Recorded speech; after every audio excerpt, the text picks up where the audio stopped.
दिलचस्प कहानियों में से एक की बात करते हैं, विक्रम और बेताल। देखिए, ये सिर्फ एक राजा और एक प्रेत की कहानी नहीं है।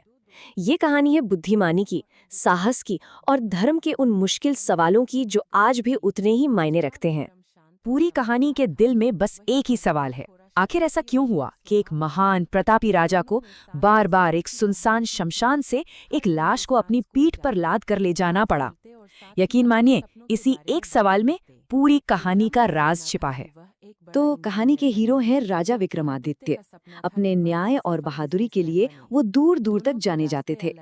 लेकिन उनकी जिंदगी में एक मोड़ तब आता है जब एक रहस्यमयी साधु उनसे एक ऐसी मदद मांगता है जो उन्हें एक बहुत ही अजीब और लगभग नामुमकिन लगने वाले सफर पर भेज देती है। साधु का काम बड़ा अजीब था।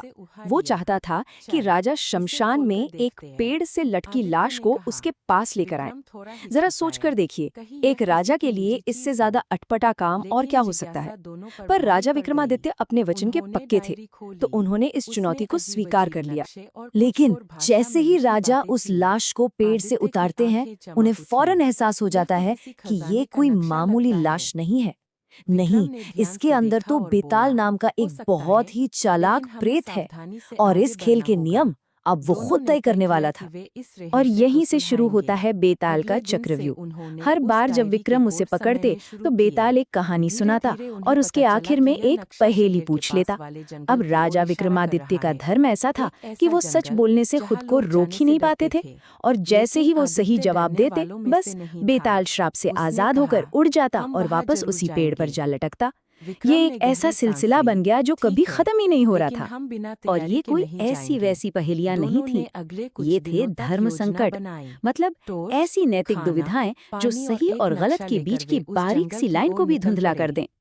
हर एक पहेली राजा के ज्ञान और उनके न्याय की एक बहुत ही कठिन परीक्षा थी। अच्छा, एक कहानी सुनाता हूँ।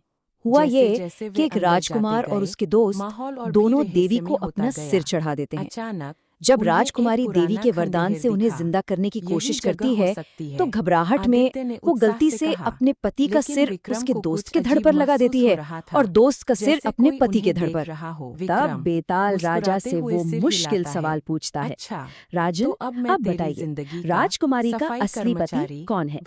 वो जिसका सिर है या फिर वो जिसका धड़ है? क्या सवाल है, किसी का भी दिमाग चकरा जाए। इस पर राजा विक्रमादित्य जवाब देते हैं, शरीर के सारे अंगों में सिर ही तो सबसे जरूरी होता है, इसलिए जिस शरीर पर पति का सिर है वही उसका असली पति माना जाएगा। और उनकी यही बुद्धिमानी, यही ज्ञान एक बार फिर उनकी हार की वजह बन जाता है। बेताल आजाद हो जाता है और सफर फिर से शुरू। लेकिन अगर ये सिलसिला पूरे 24 बार चला, तो ऊपर सोचिए, 24 बार। लेकिन 25वीं बार बेताल ने एक ऐसी पहेली पूछी कि राजा जवाब जानते हुए भी चुप रह गए। वो समझ चुके थे कि इस खेल को जीतने का अब एक ही तरीका है, और वो है चुप रहना। उनकी इसी मौन ने बेताल के चक्र को हमेशा हमेशा के लिए तोड़ दिया। राजा की जिद, इस धैर्य और बुद्धि से बेताल इतना इम्प्रेस हुआ कि उसने दुश्मन की जगह दोस्त बनने का फैसला कर लिया। और फिर उसने राजा को उस साधु के बारे में एक ऐसा गहरा और खतरनाक राज बताया जो सब कुछ बदलने वाला था।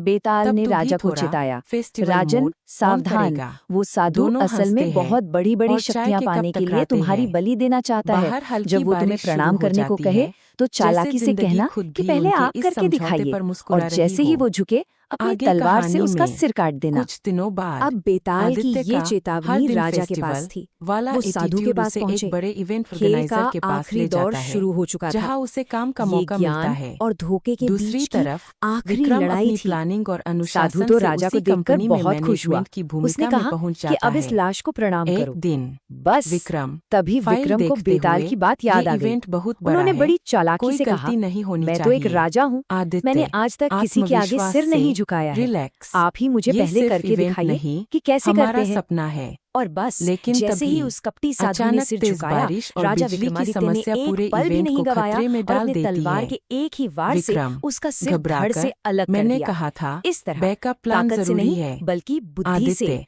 उस पहली बार खतरनाक गंभीर साजिश का होकर, अंत हुआ। ठीक है, तो इस अब शानदार जीत के फेस्टिवल साथ मोड बुराई हार नहीं, गई। सॉल्यूशन बेताल ने मोड खुश ऑन होकर करते वरदान हैं। दिया कि उसकी दोनों सुनाई हुई मिलकर 25 काम में जुट कहानियां जाते हैं। हमेशा के लिए विक्रम बेताल प्लानिंग 25 संभालता के नाम है से जानी और जाएंगी। आदित्य लोगों को और तो और मोटिवेट करता खुद है। भगवान शिव ने कुछ घंटों प्रकट बाद होकर विक्रमादित्य इवेंट को सफल हो पूरी जाता पृथ्वी है। पर धर्म और विक्रम न्याय के साथ थके राज हुए करने का लेकिन खुश आशीर्वाद दिया। लगता है। तो विक्रम और बेताल की बेलेस ये काम कर कहानी गया। हमें एक बहुत जरूरी आदित्य सवाल पर सोचने को मुस्कुराते मजबूर हुए करती है और हमारी कि एक पार्टनरशिप महान भी शासक की दोनों असली एक पहचान दूसरे क्या को होती देखते है। हैं। क्या अब वो वे सिर्फ जिसके दोस्त पास नहीं बहुत ताकत हो, बल्कि एक या दूसरे वो की ताकत जिसे बन ये चुके पता हैं। हो कि उस ताकत का इस्तेमाल कब, कहाँ और कैसे करना है। राजा विक्रमादित्य का ये पूरा सफर शायद इसी सवाल का सबसे अच्छा जवाब है।